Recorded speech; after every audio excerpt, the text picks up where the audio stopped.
এই হচ্ছে আমার গ্রামের বাজার। ওই যে সামনে দেখা যাচ্ছে বাস চলে গেল, আর আমার চাচাতো ভাই দোকানের পাশ থেকে দাঁড়ায় আমি ভিডিও করলাম।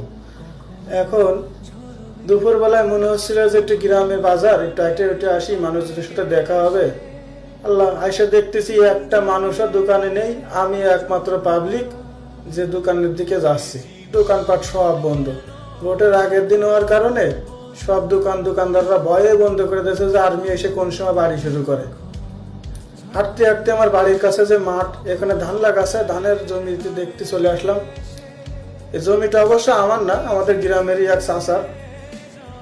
নতুন ধান লাগাচ্ছে। এলাকার পরিবেশ পরিস্থিতি খুবই শান্ত এবং ঠান্ডা একটা পরিবেশ, দেখতে অনেক ভালো লাগে। মনে হয় সারা জীবনে গ্রামে থাকতে পারতাম, তাহলে খুব ভালো লাগতো। আফসোসের বিষয় আছে আমি থাকতে পারি না। এই ফাঁকা রাস্তা, পুরো গ্রামে একমাত্র পাবলিক আমি রাস্তায়।